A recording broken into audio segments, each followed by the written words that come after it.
नमस्कार दोस्तों, आज हम पादप और पादप में पोषण के बारे में सीखेंगे और प्रकाश संश्लेषण के बारे में सीखेंगे। तो पादपों में पोषण किस प्रकार से होता है और प्रकाश संश्लेषण की प्रक्रिया क्या होती है, इसके बारे में हम जानेंगे।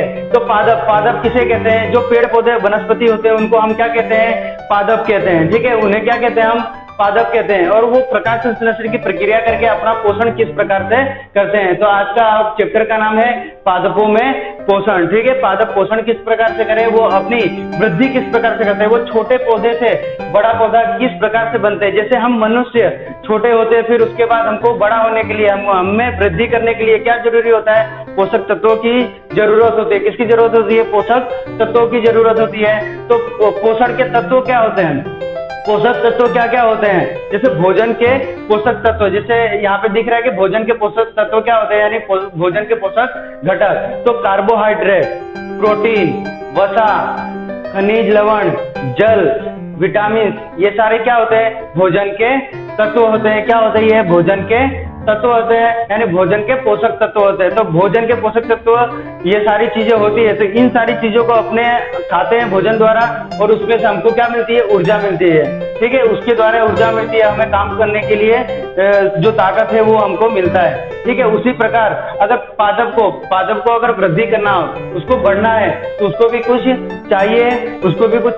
तो देखो, पोषक तो क्या होता है वो मैंने बता दिया है कि जितने भी भोजन के घटक होते हैं वो क्या होते हैं? पोषक होते हैं। उसके बाद पोषण क्या होता है? तो ठीक है, पोषण क्या होता है? तो सजीवों द्वारा भोजन जो ग्रहण करते हैं, तो सजीवों द्वारा ग्रहण किया गया भोजन और उसका उपयोग करने की प्रक्रिया को क्या कहते हैं? पोषण कहते हैं। यानी हम जो भोजन खा रहे हैं और उसका अपने क्या कर रहे हैं? संश्लेषित करके, यानी संश्लेषित करके अपने जो शरीर में उसका उपयोग कर रहे हैं, विटामिन का, कार्बोहाइड्रेट का, ये जो भी प्रोटीन है, वसा है, इन सारी चीजों का अपने क्या कर रहे हैं? उपयोग कर रहे हैं। तो उस उपयोग करने की प्रक्रिया को हम क्या कहते हैं? पोषण कहते हैं। तो देखो, वनस्पति यानी पादपों में पोषण कितने प्रकार के होते हैं? देखो, पादपों में पोषण दो प्रकार से होता है। ठीक है, एक स्वपोषण होता है, एक विषम पोषण होता है, या स्वपोषी और विषम पोषी होता है। तो पहला जो है स्वपोषी, ठीक है, पहला स्वपोषी। तो स्वपोषी जीव किसे कहते हैं या स्वपोषी किसे कहते हैं? तो जो भी जीव जंतु है जो अपना भोजन स्वयं तैयार करता है, दूसरे जीव जंतुओं पे या दूसरे वनस्पति पे निर्भर नहीं रहता, उसको क्या कहते हैं? स्वपोषी कहते हैं। यानी स्वपोषी किसको कहते हैं? जो भी जीव जंतु है या वनस्पति है वो अपने पे निर्भर रहता है, किसी और पर निर्भर नहीं रहता, उसको क्या बोलते हैं? स्वपोषी जीव कहते हैं या स्वपोषी वनस्पति कहते हैं। ठीक है, जिसका भोजन वो खुद तैयार करते हैं, जैसे कि वनस्पति यानी पेड़ पौधे, वो अपना भोजन स्वयं तैयार करते हैं, किसी और पे निर्भर नहीं होते हैं। ठीक है, और दूसरा क्या आया? विषम पोषी। विषम पोषी किसको कहते हैं? जो जीव जंतु हैं जो स्वयं पे निर्भर नहीं रहते, वो किस पे निर्भर होते हैं?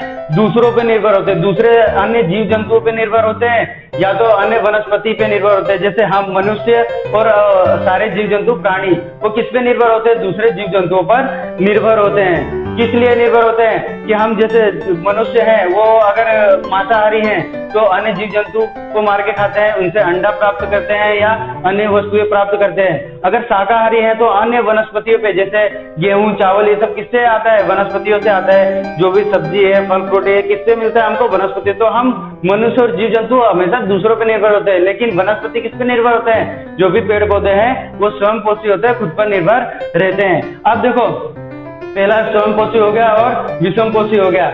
इसके बाद कौन सी प्रक्रिया है? प्रकाश संश्लेषण की प्रक्रिया। कौन सी प्रक्रिया है? प्रकाश संश्लेषण की प्रक्रिया।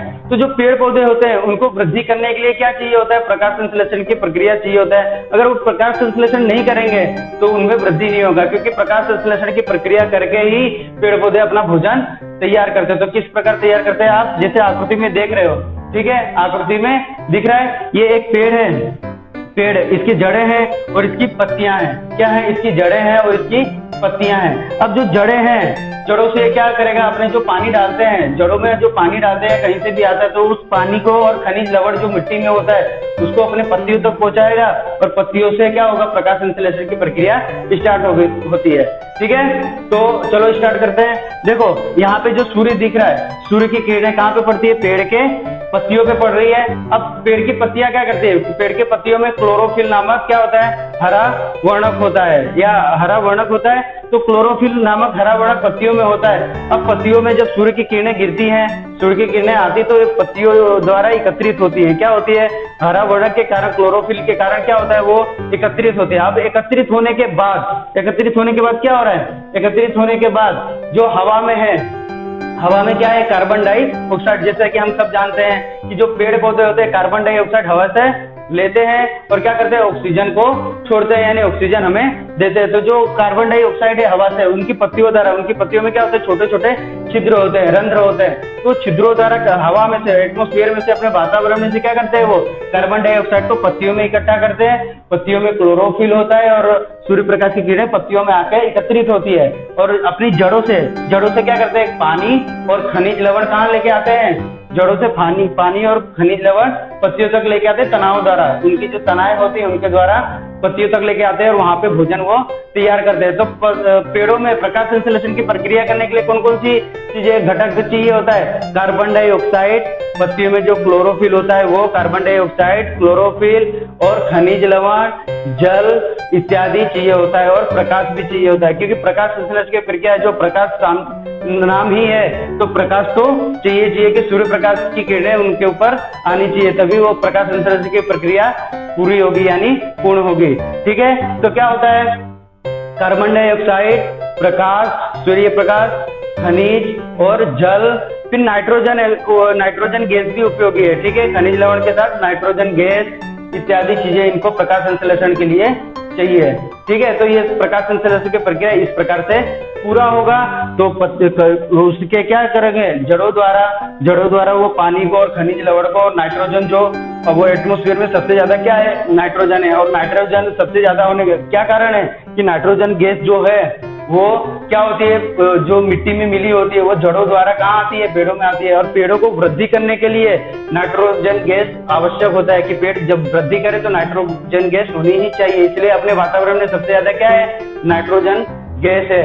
ठीक है, और उनका पत्तियों को क्या बोलते हैं, पेड़ों का रसोई घर कहते हैं, क्योंकि सारा काम पत्तियों द्वारा ही हो रहा है। ठीक है, तो पहले शुरुआत से फिर से देखते हैं कि क्या हमने पत्तियों में क्लोरोफिल नामक वर्णक होता है, हरा वर्णक होता है, तत्व होता है। प्रकाश, जब सूर्य प्रकाश की किरणें उसके ऊपर गिरती हैं तो क्या होता है, पत्तियों में हरा वर्णक होता है, वो एक जगह पे एकत्रित करती है और फिर कार्बन डाइऑक्साइड हवा से यानी एटमॉस्फेयर से क्या करती है, वातावरण से अपने अंदर लेती है, उसको भी वहीं पे इकट्ठा करते हैं। फिर जड़ों द्वारा खनिज तत्व, जल और नाइट्रोजन गैस अपने तनाव द्वारा, शाखाओं द्वारा पत्तियों तक पहुंचाते हैं। फिर प्रकाश संश्लेषण की प्रक्रिया करके वो क्या करते हैं, अपना भोजन तैयार करते हैं और फिर पत्तियों द्वारा ही संपूर्ण पेड़ में वो अपना वो जो तत्व होते हैं वो रिलीज कर देते हैं, यानी छोड़ देते हैं। तो इस प्रकार से क्या होता है, पेड़ में वृद्धि होता है और पादपों में वृद्धि होता है। इसी प्रकार से वो अपना पोषण करते हैं। ठीक है, तो आपको अगर ये वीडियो अच्छा लगा हो, आपको प्रकाश संश्लेषण और पादपों में पोषण किस प्रकार से होता है वो समझ में आया हो,